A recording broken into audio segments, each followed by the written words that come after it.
In this video, I'm going to show you how to use Blackbox AI to make a website. So first of all, make sure the Blackbox AI is already installed onto your Visual Studio Code. So basically, Blackbox AI is only for coding. So you'll just need to prompt to Blackbox AI to what kind of project you want to generate here in Blackbox AI.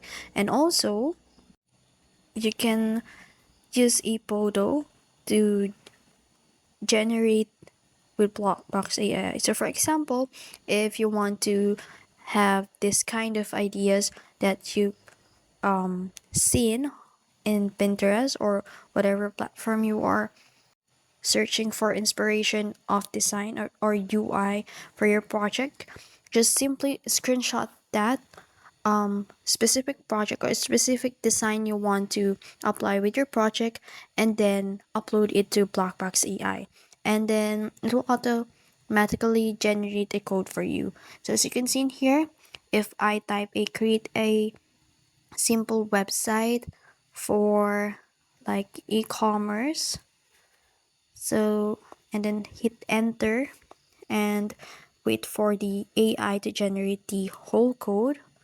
And as you can see, it automatically generate your code.